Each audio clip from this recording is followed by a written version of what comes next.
All right, welcome back to the Run.down preseason edition of the Postgame show. I am Sam. I'm joined by Schwinn, the leader of the Hukporti Hive, as it says under his name right there. Knicks win their second preseason game, bringing themselves to 2-0 in preseason, which really doesn't matter, but it's fun to talk about anyways. 117-94 over the Washington Wizards, who look like the Washington Wizards today. Before we get into all that, of course, BetOnline is the world's most trusted betting platform and your number one source for everything football.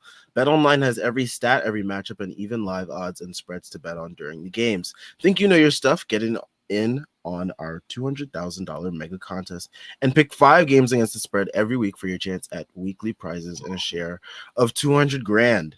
When the game's over, head on over to our online casino and get in on a game of blackjack or poker or unwind, as I love to do, with one of our over 150 slot games. Head to the website today to get in on the action. Bet online, the game starts here. Yeah. No better way to cut loose than gamble. Yep. No better way to just relax, ease the nerves than just risking hundreds of dollars. But yeah, the Knicks, they won their second preseason game. We got a lot more of a stronger look at the starters, I would say. They didn't even play the second half in the first game, and this game they played pretty well deep into the third quarter, and even some of them got run in the fourth quarter. You saw Towns get some looks in the fourth quarter. I actually wrote notes for this preseason game because there were actually some things that actually did stick out to me since we did get an extended look at the starters. One thing that first stood out to me was Mikal's first bucket. He was kind of used in that mid-post area that we saw Randall operate out of a ton last year. I'm wondering if the Knicks go to similar looks with Bridges, especially with those second units. I don't know. Maybe that's a thing that they do. What do you think, Schwinn? I also noted that because they did that in the first game, and I would prefer if they don't do that because Mikal did score on that post up, but it was very ugly. It was very ugly. He does not have. He's not gifted with great lower body strength. I don't think he's going to have many matchups that are mismatches for him down there. So that's something I would not be leaning on too often, especially early in the clock. The time they did it this game, it was like, I think they pushed it pretty early in the clock, and then Towns was at the top of the key and threw in the entry pass. So I wonder if that's just something where they're like, if Towns is at the top early in the clock, maybe this is just an automatic thing they're trying to get Mikal into early, maybe get him an early, potentially easy look. That's fine. Just would not do too much of it. I would like to see him get more threes up. He only took 4 today in 31 minutes. In general, I think I would like to see them kind of, especially with the starters, I think they can get way more volume up. That'll probably come with some fluidity in terms of figuring, getting comfortable playing off of each other. Obviously, you're integrating 2 new starters, and that changes. And the offense in general is going to look a lot different than it has the last couple of years. So I'll be very patient with it, but yeah, definitely would like more threes getting up there. I think OG in particular had like multiple chances to pull the trigger on threes, pump faked, drove in, and we didn't get a valuable shot out of it. So that's just something I would like to see kind of tick up as we go along. But again, Towns today, look, he took 7 threes, he only hit 1 of 7. Not really worried about the percentage. I think if he keeps getting the shots he's getting, he's going to shoot 40%. Like that's what he's done his entire career. I have no reason to believe that is going to change. And I think I don't remember who it was. I'm not going to try and kill this person anyway, but I saw somebody talking about like, if Randall had, because he was 0 of 6, right, from 3 at one point. Mm-hmm. And I think I saw somebody like, well, if Randall had done this, like he'd be getting killed. And it's like, 1, hopefully no one would be killing Randall for doing it in a preseason game. 2, I think the difference is their career track records. Like you're just going to have more patience with a guy with Towns' track record as a shooter versus Randall's. So that's just fundamentally a difference. And even, look, like even with him not shooting well, I think you saw so many of the benefits of what he provides when he's spacing at the 5. Like, he only had 2 assists today, but I think they got fouled on like 3 of his passes that led to shot attempts. So you got free throws out of that. And you can just see how much more space there is. Like Brunson, 7 of 10 today, 23 points. He had Koulibaly on him, who's, look, he's obviously a young defender and you can take advantage of that, but he's big, he's long, he's athletic. He's a guy who has times given Brunson issues last year, but again, 7 of 10, he completely was comfortable. He was able to operate in And he had space. so much space too. Yeah, a lot of space. And then you saw in the second half, like, I think Tibbs was making it a point of like, all right, we need to get Brunson and Towns like pick and roll reps. And you could see like, obviously you're going to face a lot stiffer defensive opponents than the Washington Wizards in preseason, but you can already see like they should have a pretty good natural chemistry there. And yeah, I mean, it's definitely exciting to see. Yeah, I had that in my notes too. The Brunson Cat connection was really working in the third quarter. Getting a lot of free throws, got a lot of rim attempts. And that's gonna be interesting to see how they balance the rim attempts with the 3-point attempts. I remember you just spoke about the volume of 3-pointers from the starters. You would like to see that increase, especially from someone like McCall. I wonder if with that 2-man game, how does that evolve like the rest of the offense? And I guess that's just going to be the journey that we all take as fans of this team this year, as we watch this team's offense kind of basically shift from one identity to another. But yeah, it's going to be very interesting to see how they, take advantage of those opportunities, because you could see like though that 2-man game is going to demand a lot of attention, and it's going to be on guys like McCall, OG, and whoever it is between Hart and Deuce to just knock down those threes, or even Shem, whoever's out there, just knock down those threes and at a high clip too. Yeah. Yeah, just in general, like, I mean, the Knicks also had like they had so many threes rim in and out today. It was kind of weird. But yeah, I mean, you definitely are seeing some of the growing pains with the overall group, especially the starters, given again how much they're altering. But I think you can see already promising signs. Definitely encouraged by it. One thing I noted, Precious played 21 minutes today. Pretty sure I think all of them were at power forward or next to another big. So however you want to put it, they were in 2 big lineups. The Sims minutes were atrocious, and Tibbs pulled the plug on that extremely fast. Thank God. Yeah, I'm sorry, he's terrible. He should not. He's not an NBA player. He's here he's, by clutch associations only. I'm sorry. Yeah, he's not an NBA player. I would have loved to have been able to trade him in that Cat trade or in the Bridges trade or any fucking trade. He's just bad. He's not an NBA player. It is what it is. Hukporti hopefully just took over his break in case of emergency role, because I just, again, like, I really trying not to overreact to preseason, but I think Sims is trying. Like, this is my thing. It's like, this is not a guy I'm like, oh, he's not trying. He's trying. I think he's trying. He's just not good. And some of the stuff he's giving up is just like, dude, like, can you affect a shot? Like, can you ever affect a shot? Can you ever grab a rebound cleanly? Can you, like, do basic things? Like, I don't know. He just is not a good player. And again, Tibbs cut that fast. Like, they basically sucked for the 2 minutes of the floor, and he immediately pulled him. So that was good to see, at least for me. Yeah. But yeah, I mean, like, I don't know. I guess the way I think of it is the Knicks had 117 points today, and I felt like, I mean, they didn't shoot particularly well from the field. 41.2. They didn't play that good. Yeah, 41.2 from the field, 25.6 from 3. They were not very good from the field, and they still put up 117. Of course, you're paying the Wizards, who were terrible, and also 30 turnovers. I don't even think that does it justice how discombobulated they were throughout this game. They are going to be in it for Cooper Flag badly this year. Yeah, and it's kind of funny because I actually thought like a lot of their defensive stuff looked way better than what I remember it from last year. Like, I thought Alex Sarri's definitely a project on offense, but you can already see how fucking gigantic that guy is defensively and how much of a problem that'll be. Koulibaly is obviously a good defender. I thought some of their transition stuff was when they, and I guess I should not when they turn the ball over, not live ball turnovers, but once when the Knicks were trying to push maybe off of missed shot, I thought they got back pretty well, and I thought the Knicks genuinely had to like work for shots to a decent degree. So,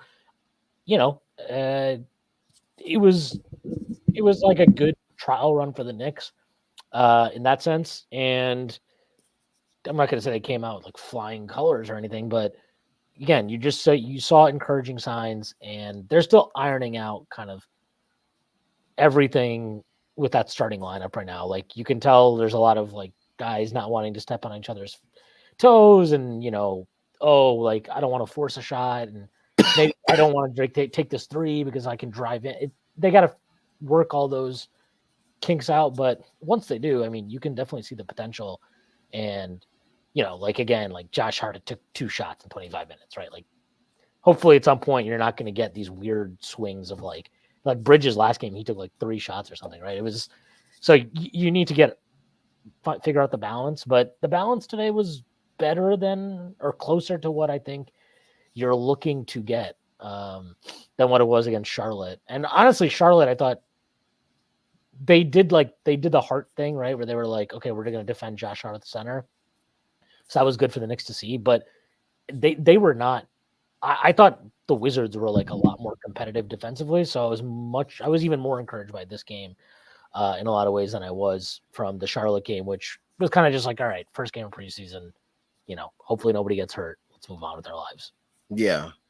One thing that stuck out to me, and I made a tweet about this, especially for the Macau part of it, and of course, there's some Nets fans that had to jump in my mentions and give their feedback, of course. But Macau defensively just looks like totally like a whole different person. This comment, by the way, by Manny Campos. Kolek is one bad white boy, but my man looks like he was the president of the Young Republicans in college. Looked like he got a mean sweater vest game. Like you don't know where he was on January 6th. Yeah, dude, Kolek, I mean, I think campaign looks fine. Like I think he looks like exactly what I thought he would look like. And there's good things and there's bad things to that. He pushes pace well. He can get into the paint. His decision making isn't always great, but like he's fine. Like I think he's a fine backup point guard. And yet I'm like watching Kolek and I'm like, are we sure? Are we sure this guy wouldn't just be better on day one? Like I'm not. I mean, I talked about it with Stacey on our pod today. That should be dropping tomorrow morning. Like I'm not going to lose my mind if Kolek's not in the rotation day one. I don't expect him to be honest. But like he just is so comfortable out there making plays for others. His vision is incredible. Some of the reads he makes out of pick and rolls are ludicrous. He threw a pass today where he was like caught on the baseline out of a pick and roll and somehow like lobbed it over perfectly to Precious. Like it didn't even create a shot. It was just like, I remember he threw the pass. And I was like, what the fuck are you? Good pass. Oh, good pass. Like he's just got phenomenal touch on on this stuff. And then you see his vision in transition. There was one where I think Shamet outletted it to him off of a missed shot, maybe a turnover, I don't remember, on the left wing. And he immediately caught it up, looked ahead of him. He had Precious running down the lane. And instead of trying to throw a lob to him, he immediately clocked that, I think it was Payne, was in the opposite corner and just flung a pass to him. Payne hit the 3. But it was like that type of quick trigger decision-making is like, I mean, especially with the surrounding talent the Knicks have offensively, it can be pretty dynamite. So, I don't expect him to start in the rotation, but I do think that if he gets an opportunity to step in for anybody because of injury, he's going to play. Like, I think he's in a really good situation with this roster, and it will cater to his strengths in a lot of ways. I think they have a lot of personnel that can cover for his defensive issues, which you did see tonight, by the way. He's not very strong in the pick and roll at all. But like the stuff he provides offensively is just so, we haven't even seen it with the starters yet. And I mean, I would love to just get, I would like to see a couple minutes of him and Brunson together. One, because that would be hilarious to watch what the hell they do on defense. But 2, like offensively, I imagine those guys would be awesome together. Oh yeah, for sure. So I don't know. He just makes good decisions like that. I don't even know if there's any other way to put it. Every time I feel like I was getting annoyed when there was one play where like Shamet was bringing the ball up the floor. Probably Kolek was ahead of him. He like waved him to the corner, and I was like, Just give him the fucking ball, dude. Nobody's here to watch your ass fucking. Yeah, no one wants to watch Shamit dribble. Yeah, like I'm not here to watch your fucking more Republican than Kolek dribbles. But yeah, like he's just exciting. Like he's an exciting player. I think he's smart and he just makes shit happen. I mean, like that bench. It's bringing back some vibes of like when Quickly was, making shit pop in preseason. Yeah, well, it was like that bench unit looked terrible in the first half. Then he comes on and it's like, oh, okay. And mind you, he's doing this with like terrible spacing, right? This is like Precious and another big. And in his case, it was mostly Sims for 2 minutes and then Hukporti. And he's still making plays out of that and creating openings and creating shots for other guys. Like, I don't know, man. Like, what can he do when he has normal spacing? Forget good, like great spacing, just normal spacing. I'd like to see it. But yeah, I would like to. I was definitely impressed by that. Worth reading as Jordan Bub posted this. Thanks, Jordan. This is from Stefan Bondi. Jericho Sims had an ankle injury tonight. Sure, bud. Prompting more minutes for Hukporti. Dadier was supposed to play but had a finger injury. Tibbs was impressed by Hukporti. I was impressed by Hukporti. I thought he looked good. He looked more fluid to me than he did in Summer League, where I was like, I could kind of see like the vision of what he was, but I was like, man, he's like lumbering around. He's recovering. He was like in the process of recovering from an Achilles injury. So I kind of understood it, but seeing him today, he looked just way more active, and just was moving. Yeah, especially just like hustling. Like he gave some Hartenstein vibes. Like not to like harp on like the joke that we all kind of made like the 55 and the German and the big guy, but like he showed some Hartenstein on some hustle plays, and getting some offensive rebounds and stuff like that. I mean, that's all you can ask for from a guy that's trying to replace Jericho Sims. I mean, the bar is literally in hell, but he cleared it with ease. Yep. But yeah, to your Kolek point, yeah, Kolek just gives those vibes that we've kind of needed, that energy of like a young, new rookie coming in, sparking the bench like Quickly did all those years ago. It just brings back those good feelings. The point I was making before we read that hilarious comment from Manny Campos though was Mikal Bridges and OG Anunoby, their defensive. I mean, OG, we're used to the defensive activity. Bridges really looked like his old self with on the defensive side of the ball, just the activity, getting into the passing lane, just making shit happen with his length. I tweeted out today that he was 1,000% mailing it on defense in Brooklyn, which was obvious to everyone except Brooklyn Nets fans who want to continue to bash him still. I mean, they were in my mentions today, of course, saying, well, he has trouble with this guy, he has troubles with this guy. It's like, well, that's why we have, OG Anunoby and Deuce McBride and Josh Hart, and we have Mitch Robinson on the back line when he comes back, and we have Precious Achiuwa. Like, we have all these different things to cover up for everyone's weaknesses. So like, where one person is strong, another player on the team is weak in that, and they cover each other up. And that's the beauty of like what we're gonna see hopefully happen this year with the Knicks. So I mean, people are gonna have their things to say about Mikal, but I thought defensively his activity was way better than what we've seen the last couple of years in Brooklyn. So that's encouraging. What I would say is for preseason. What I would say is this, and I don't really care how people take it.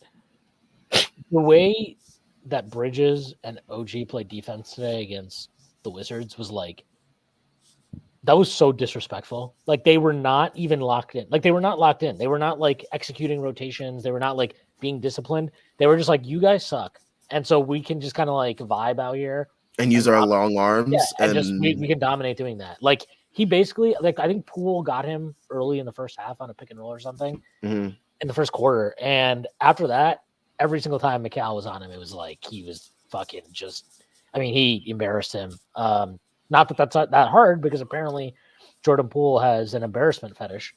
But yeah, I mean, they were awesome, and they're gonna have obviously again they're gonna play a lot more stiffer competition than the fucking Wizards. But you can see, like, when they're locked in, if those two are locked in, and Hart.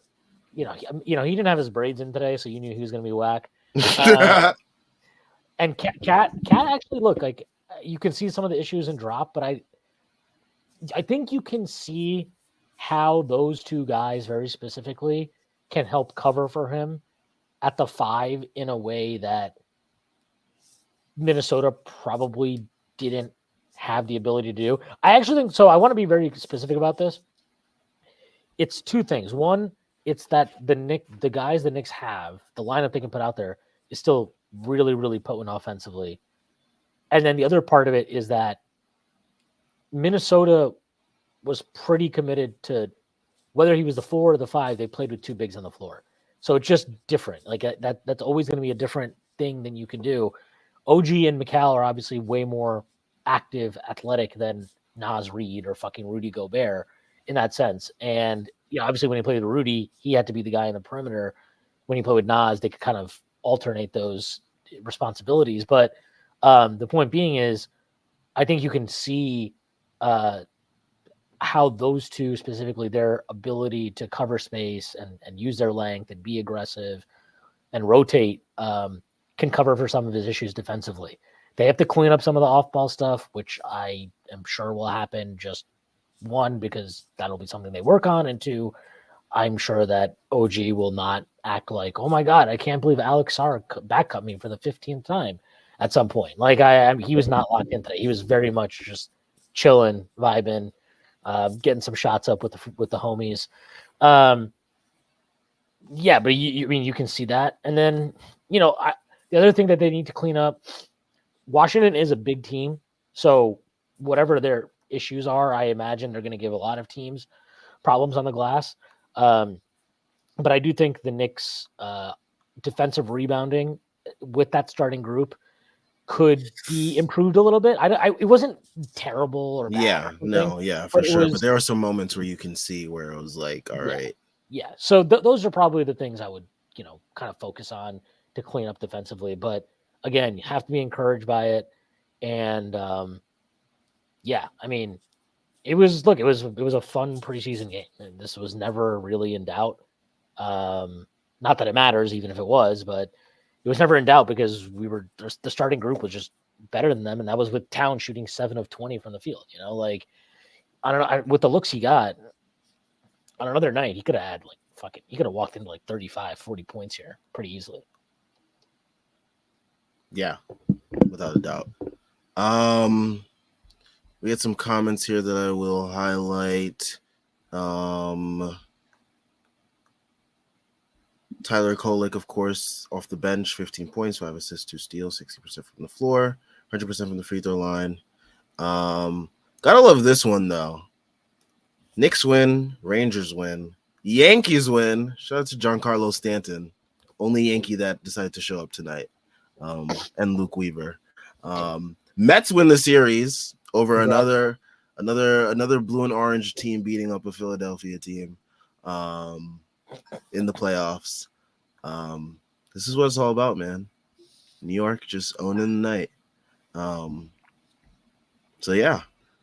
Anything else highlighted to you? Let me look at my notes right now, Schwinn. I guess there was some staggering, I would say, with starters and bench players. I remember in the first preseason game, there wasn't much of that. There was he definitely staggered more. I thought it was interesting. He took out Brunson first in both halves. I don't know if that was I don't personally think that's going to be the rotation, but he got an opportunity to probably see some of the bench units for more minutes, combinations that he wanted to see. I think it's notable that neither Brunson or Hart closed that third quarter, if I remember correctly. I think it was just Bridges and Cat. Yeah, it was Bridges and Cat. And in the first half, there was a moment where Bridges and Hart were with the bench. Yeah. I imagine those three guys are the ones that will be mixed and matched with the bench more than others. I mean, Brunson will, because you only have so many guys. OG will, because you only have so many guys. It's going to happen. Yeah. But I do think that, we'll see. I really hope that the Precious playing with another big thing is purely because he will have Cat play at the 5 with Precious with the bench at times. And not because Precious is only going to play the 4, which would be pretty bad based on all evidence that we have at our disposal. Yeah. But I mean, yeah, like you in those lineups, I mean, I think you can have like Precious guard fives in that situation, if depending on who the fives are.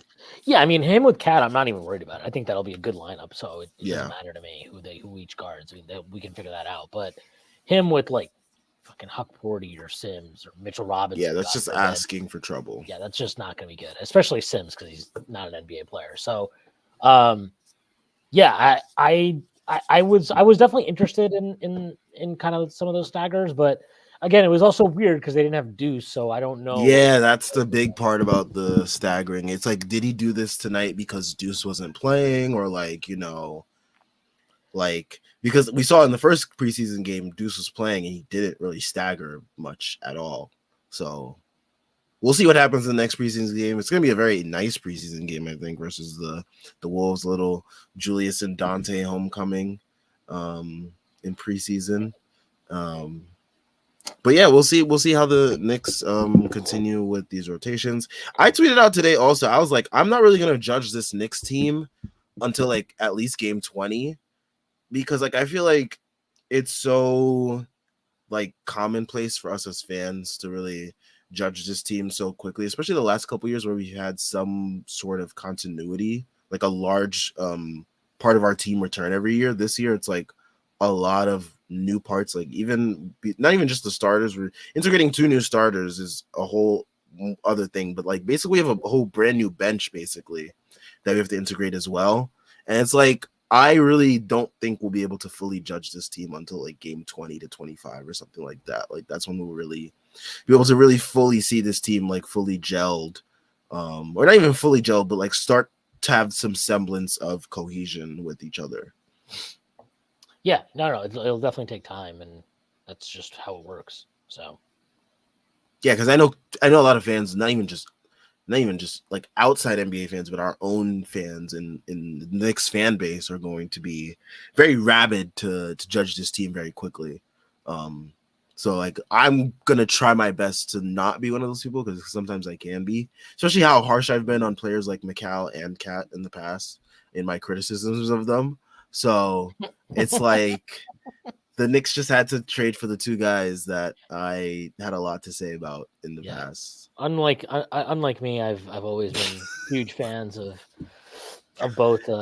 Like if you like do us, I'm not even gonna delete my Cat tweets. Like just search up Cat on my page, bro. It's like the wildest roller coaster of emotions ever, especially in the playoffs. It's like watching this guy. It's like now he's gonna be on my basketball team. It's like, bro, I just had the Julius Randle experience. Now I got to have the Cat experience. But here's this question. Here's this quote here from Karl Anthony Towns post game in the Garden to Alan Hahn from Jordan Bubb.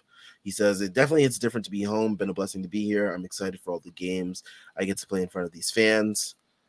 So yeah, you know, good for Karl Anthony Towns. He's home now, playing in front of the Garden crowd. If I probably dreamed of this while he was watching Linsanity, as he noted on Shannon Sharp's podcast. Shannon, not on Shannon Sharp's IG Live.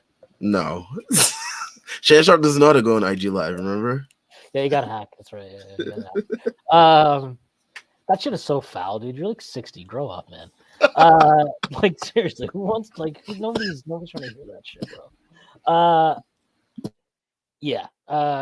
Cat looked really good. And I, if anybody had kind of was apprehensive of like the vibes and how he'd fit in, how happy he would be or whatever, I don't think you got to worry about it. He looks damn happy to me every time I've seen him since we acquired him.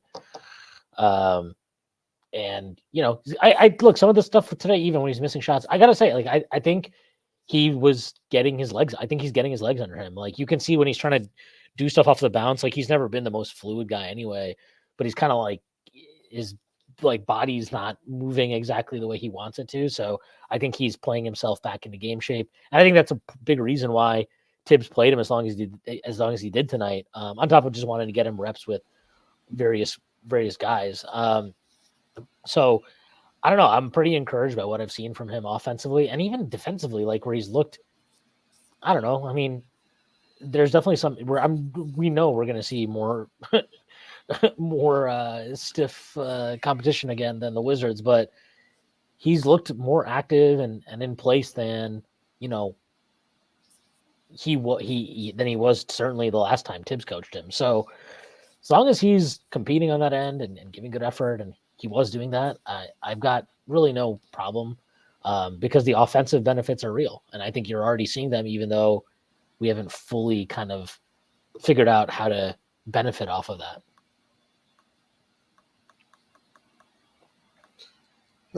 I'm just replying to mutuals having friendly disc. By the way, Tibbs, this is from James L. Edwards. He said Tibbs said he thought Hukporti was, quote, terrific. All right, we'll see what that means. I mean, we'll see we'll see. He loves playing Jericho when a center goes out, man. He loves playing Jericho. So we'll see. He's got a new one. We'll see. If Hukporti's not starting when, one of those when Carl or Mitch is down, man, I don't know. I'll have a hard time believing it. Did you see? So this is from Jeff Passan. Jazz Chisholm on the fans at Kauffman Stadium booing him. I ain't ever seen anybody boo a bum. Hey. And they got the dub tonight, so talk your shit, Jazz. Just try to back it up next game. How about that? So he's gonna hit the series winner next game. I need that.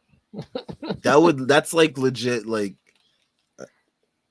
I might put some money on that. Then he can hit the Euro step. Yep, the aura step. Is there anything else to discuss from this game tonight? I feel like we kind of pretty much covered most of what I had in my notes, at least. It would be nice if Precious could relax a little bit on offense. That's about it. He's very ambitious. I like that move that he had under the basket. Yeah, that was nice. I would like to see less of like random drives to the rim. Again, it's also weird though because these lineups have terrible spacing. So it's like man. I'm like I wrote in my notes too. I was like still not used to these players being Knicks. It looks and feels like a 2K roster. Like this feels like an NBA 2K roster that I would like put together like over like the course of seasons. Like it's so jarring seeing like so many new faces on the Knicks after like the amount of continuity that we've had over the years. Like the only new faces we've had to really integrate over the years were like Dante and like Josh Hart. And like that was about it. It was like it's pretty much been the same team for like the past like 2.5 years or whatever. And then now it's like you have these major changes, which means the team is moving in the direction of hey, like we're contending now, so like let's be for real now. So, but yeah, it's just really interesting. We're gonna see how this team, I guess, the identity of this team forms because like a lot of people are saying, at least that I've seen, is like, oh, the Knicks, they probably lost some of their toughness and hustle with these trades, like a lot of the guys that they lost, like Dante and Julius and. Funny enough, people are saying about Julius. He did add some toughness. But like the Hartenstein piece of it all too is just like, Knicks losing their toughness and hustle. So I'm interested to see if like the Knicks like try to stick to that or like do they embrace a new identity? Like we'll see how this plays out over the year. But that's like one of the things that I'm interested to see develop over the course of this season. Yeah. I think with the one thing I noticed too is like Brunson. I will say, like, he has times where he drives in, his man's trailing him, and the big is dropped. He's got to, like, understand that's an automatic feed to get at the top of the key. Automatic. Yep. That should be automatic every single time. If they want to defend you like that, make them pay. And I know he scored out of it a few times, too, so it's not like, obviously, you don't say 100% of the time do one thing. But I think there are definitely opportunities that he left on the table in terms of that very, very specific thing. But this is his first time playing with Cat, stretch big, and whatever since he played with Porzingis in Dallas. So takes time. Yeah, another thing that's gonna be interesting to me is, at least I guess, and I talked about this in the first preseason postgame show, was creation. Where does it come from besides Brunson? And that's something that I was talking with a mutual today. On the timeline, the same mutual that brought up that the Knicks team looks very bad right now. And of course, I told him that we're integrating a bunch of new pieces, but he also brought up to me, like, who are the creators? And I told him Brunson, I said Bridges to a lesser degree. And I think in second units, Bridges will have a lot more command of creation.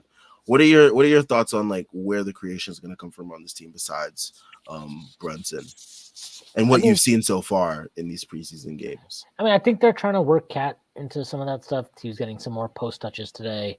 So I think they want to try to play out of him a little bit there. Campaign is fine. He can run backup point. Yeah. I think McCall, I will say, like, one thing I noticed is I think he's very comfortable taking mid-range jumpers. He has a good mid-range jumper, so it's fine. But there's probably, like, there are times he's taking these shots. It's like, yeah, so Cat was open at the top of the key. OG was open in the corner.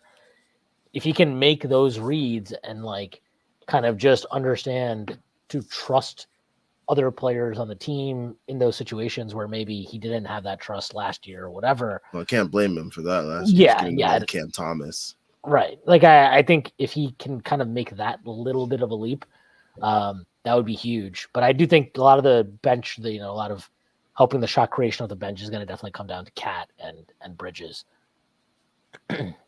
Yeah, and that's like something that, like, I think that's what we kind of all expected going into this year, at least with all the changes that were made, because a lot of the creation was going to be on Julius's hands, and now that Julius isn't here, it's like, where does that come from? Is it going to be a combination of Bridges and Cat? And it looks like for the most part it will be, as well as like some parts of it will be campaign as well.